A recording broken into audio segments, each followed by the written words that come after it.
So, alas 10 na ng umaga dito sa Finland mga guys. And, dito ako kumain sa labas. Dito ako nag-breakfast sa labas mga guys kasi sobrang na-boring na rin ako sa loob. No?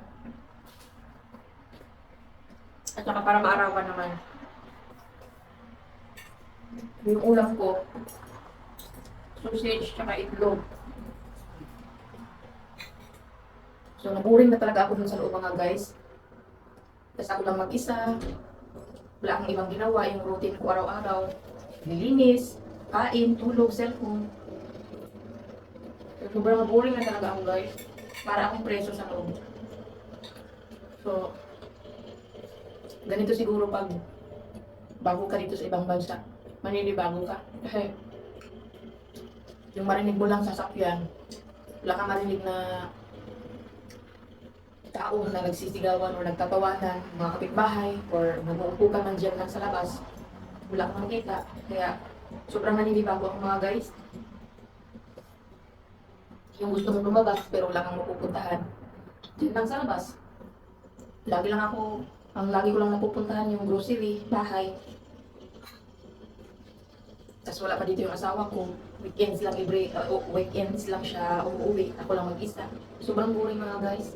Yung wala kang maririnig na kasikas ba? Yung wala kang maririnig na nagtatawanan na kapitbahay. Tapos gusto mong mga kapitbahay. Wala ka namang mapupuntahan dahil mga tao dito nasa trabaho. Tahimik lang. Ganun. Yung may mga sarili ng mundo. So, sobrang kakaiba. Sobrang naninibago ako. Kasi sanay tayo sa Pilipinas na maingay, maraming sasakyan, mga kapitbahay, tatawanan, chismisan. Pero dito, wala akong nakikita ng ganun. Mga tao dito trabaho, bahay. Kaya ibang iba talaga dito mga guys sa ibang bansa. Kasi sa Pilipinas. Yung mga nakasanayan mo doon, ibang iba dito sa ibang bansa. Yung gusto mong magtrabaho dahil nakasanayan mo magtrabaho, hindi kasanayan na walang trabaho. So, dahil nag-aasikaso ka pa lang ng mga kailangan dito sa bansa nila para makapag-work at makapag-aral ka. So, kailangan mo talaga mag-adjust ng mga siguro 1 year, higit, ganun. 7 months pa ako dito sa Finland. So, dito ako labas kumain kasi parang initan mo lang ako kasi sa loob. Grabe. Boring na boring ako mga guys, para akong preso dito. Yung pinangarap ko dati na gusto ko ayaw ko na magtrabaho kasi napagod na ako. Kasi ilang years din ako nagtrabaho sa Pilipinas. Mula siguro 15 years old ako hanggang naging 30 mahigit. Nasa trabaho lang. Kaya sabi ko, gusto ko naman magpahinga. Gusto ko naman mag-relax. Mga ganun. Kasi hindi mo naman magawa sa Pilipinas kasi pag magpahinga ka o mag-relax ka, wala namang pera papasok. Tapos ang liit pa ng sahod. Kaya, yung pinangarap kong galing, yung makapagpahinga, yung makapag-relax, yung walang iniisip. Although natupad dito sa ibang bansa mga guys. Kasi wala kang ibang iniisip. Kasi intact lahat, may pagkain, yung stable life, ganun. Pero pag wala ka palang trabaho, no, parang kung nasanay ka pala sa trabaho, parang ay, napaka-boring ng life. Yung gusto mo magka-income kasi sanay ka sa magka-income ka. Ganun. Saka, tama, enough na rin yung mga ilang buwan na pagpahinga mo dito sa ibang bansa. Wala kang trabaho. Parang feel ko, palamunin ako dito eh. Sabi ko nga sa asawa ko, palamunin mo na ako dito. Pero wala lang sa kanya yun. So, iba talaga dito sa ibang bansa, compare sa Pilipinas. So, mamaya, bibili ako ng tanghalian ko yun. Malapit lang grocery ko guys. Lalakarin mo lang. Mga ilang steps lang. Kapit bahay lang.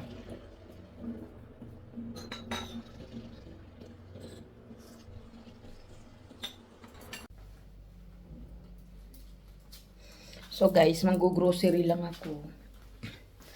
Mag-grocery ako ng tanghalian ko mga may guys. Kasi tinatamad kasi akong lumalabas talaga eh. Kaya sabi ko, Uubusin ko na lang muna ang laman ng ref. Eh ngayon, no choice na talaga ako dahil ubus na ang laman ng ref. Kaya kahit malapit lang ang grocery dito guys, tamad talaga ako. Ewan ko ba, ang tamad-tamad ko ngayon na maglalabas, no? Lagi na lang ako dito sa loob. Actually, boring na ako dito sa loob, pero tamad din akong lumabas. No? So, wala masyado init ngayon. Kanina umaga, sobrang init. Ngayon medyo nagbaba. Parang yung araw, parang tinakpan ng parang uulan. Ganun. So, mag-grocery muna ako. Ang bibilhin ko is yung yung pagkain ko lang. Ngayong lunch. So, dadalhin ko lang yung basurahan. Lalabas natin yung basurahan. Ay, yung susi ko pala. Susi ko. Hindi ko alam kung saan yun nailagay yan. Dito ata. Yan, yung room ko hindi ko pa nalinisan. Ay, hindi ko pa na ligpit. Alis na tayo. Basura pala.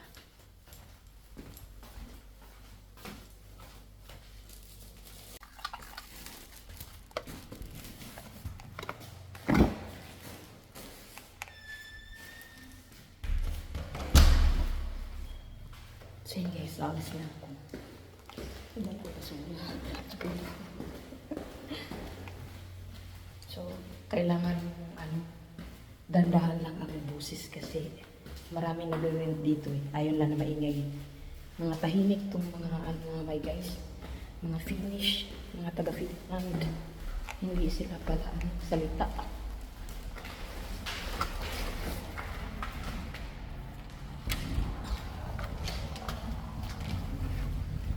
So, yan yung basurahan nila dito. Nakasegregate. Talaga. Yan, tatapon muna tayo bago tayo pumunta sa store. So, yan guys. Pupunta na tayo ng store. Malapit lang dito mga may guys. Mga 1 minute ang lakad. Mga ilang steps lang. So, tingnan nyo mga may guys. Oh. Yan, yan lang yun. Sally. So, una dyan ako pagbasa guys. Sale. Kasi sale man yan sa atin. Yung pala Sally man yan dito. So, wala ka talaga makikita ang mga masyado tao mga may guys. Yan o. Tahimik talaga yung bansa nila. Ano? Ganun. Ilang steps lang. Groceryhan na. Ilang steps lang mga may guys. Groceryhan na. Kasi yun yung apartment na. Yan. Yan lang. Wala masyado tao dito.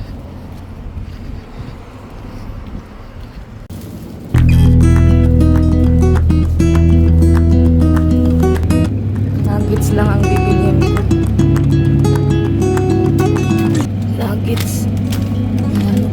Nuggets. Ay! Diyos ko Lord, yung tayo. Maghaba lang tayo.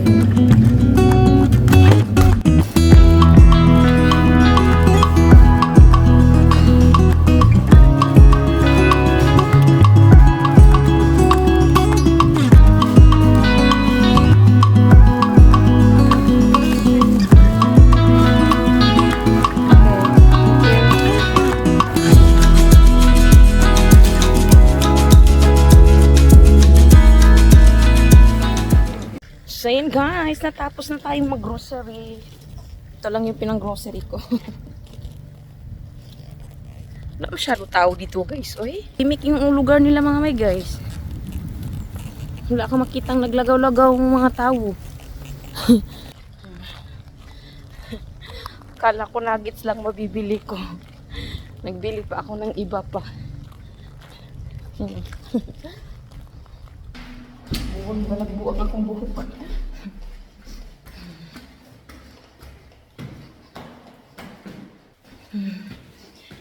Kakapagod mag-akyat-akyat mga may guys. So, yan. Yan. Buksan na natin. So, ayan, nandito na tayo. Wala pang linis tong bahay ko, mamay guys. Hindi ko pa nalinisan. Yan yung mga nilabhan ko kahapon. Diyan ko lang nilagay kasi walang init kahapon eh. Kasi, kusina. Maano pa, magulo. Yan, magulo pa eh. Hindi ko natapon yung mga empty na ano sa egg yata eh. Aray ko. Yan. Kasi nagluluto ng ako ng aking tanghalian. Nagugutom na ako. So yun guys, magluluto muna ako ng aking tanghalian. Nuggets lang ang lulutuin ko mga guys para madali. Nuggets. Yung asawa ko pag kumakain ng nuggets, walang rice na yun. Pero sa akin, nagra-rice ako. Nagutom ako eh. Nagra-rice ako dahil nagutom ako. So ilalagay lang natin dito. Hindi muna ako nagbihis mga may guys kasi mamaya na lang. Tsaka maglilinis din ako ng bahay. Ay, ano atay.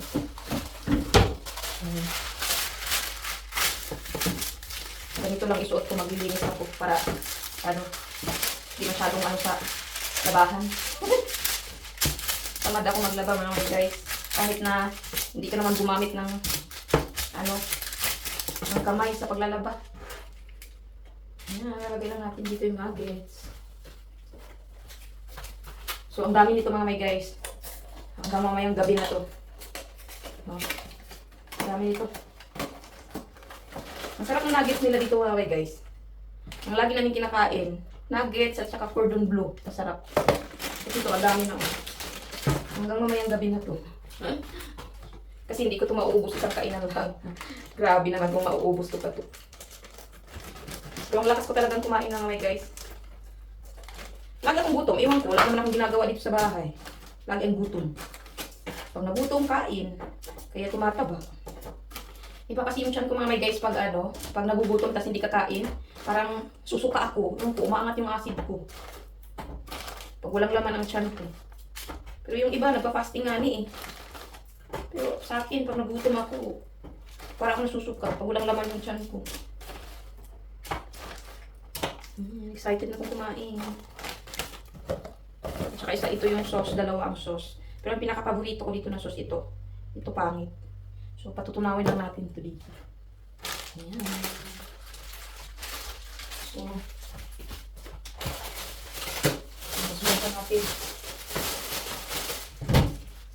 Hindi ko pa hindi ko natapon itong tinapon ko kanina yung mga basura, hindi ko man nadala itong mga empty na lagayan ng egg. Ay, naku. Naman, maliit pa lang naman ang basura namin. Yan, nantayin ko lang iinit tong oven. Kasi ino-oven ko lang ito mga may guys. So, lang siya. Pag i-fry ko siya 8 minutes lang. Pero pag i-oven, 200 degrees Celsius, 12 minutes. Pero niluluto namin to ng mga 15 to 20 minutes para crunchy. Yan. Ewan ko, baka maubos ko to. So, mag-aano na ako ng rice. Niluluto ko ng rice, mga guys. So, ito lang nilulutuan ko ng rice. Tsaka yung bigas nila dito. Ganito lang. No, ganito kalaki lang yung bigas nila. Tapos na siya i-convert natin sa Philippine money. Mga 120, something like 120 or 160, 50. Tapos ganito lang palit. Kasi hindi pa kami nakapunta ng Asian store. Kasi pag pupunta kami ng Asian store, bumibili kami ng asawa ko ng yung isang yung tag 5 kilos na. Matagal ko nang maubos. Kasi ako lang naman kumakain. Yung asawa ko, kunti lang din kinakain. Kaya hindi madaling maubos ng rice. Ngayon, ito na lang. Hindi ako nakabili. Nakalimutan ko. Kaya tayo balik na naman ako nito. Yung kunti lang. Kunti lang ng rice.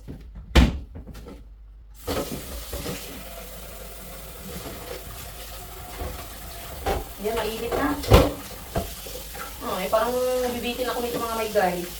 Parang kunti lang ng rice. Ay, nako. Lakas ko pa naman kumain.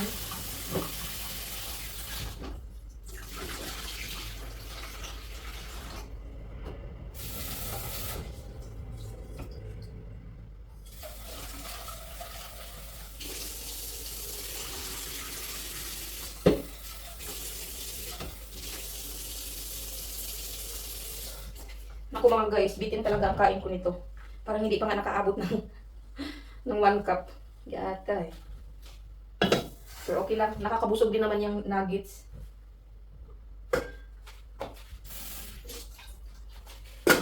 Yan. So, mainit na.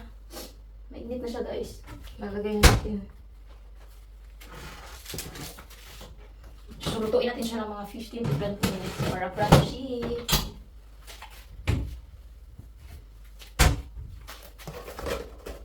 So guys, malapit na maluto yung nuggets ko. Mag-aano lang ako ng kape. Dahil coffee is life, charis. So, magawa lang ako ng coffee. Talagang hindi ko kayang kumain na walang kape. Hindi ko alam. Pero yung kape na dito, ibang-iba sa Pilipinas. Yung kape na dito guys, nasasarapan ako.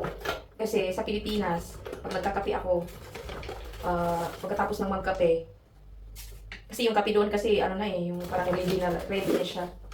Dito is like pure. Tapos ang bango-bango. Tapos doon sa Pilipinas, pag nagkakape ako, dalawa lang pala. Hindi ako nakakadumi. Pero itong kape nila, ang ganda. Nakakapag-release ako every morning pag nagkakape kami ng asawa ko. Kaya nasasarapan ako sa kape nila. Ang bango. Malapit na siya maluto.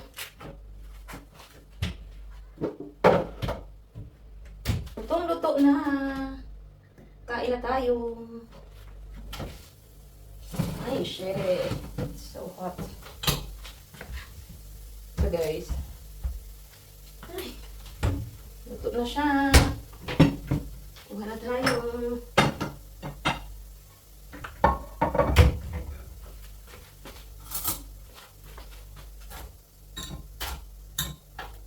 Sarap niya mga may guys. Crunchy. Ang dami. Kainin ko itong iba sa mamayang gabi. Dami tayo yung init-init.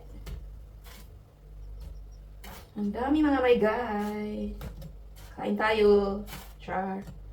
Coffee is life. Ay, ang dami. Kainan na. Dahil mamaya nito, magano na naman. Maglinis ng bahay. Ay.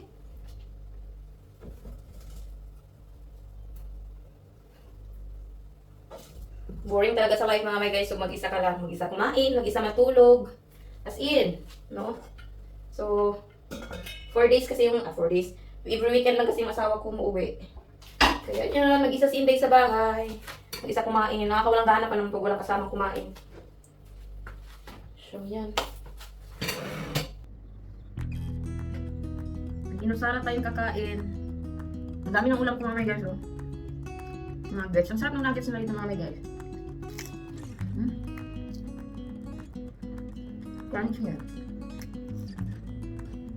Ganito yung routine ko araw-araw mga guys pag wala yung asawa ko. Minsan, alas 12 na ako nagising. Alauna. Wala nang aga-agahan. Diretso na tanghalian. Tapos, kain. Maglinis. Minsan, mas madalas pa yung cellphone kaysa linis.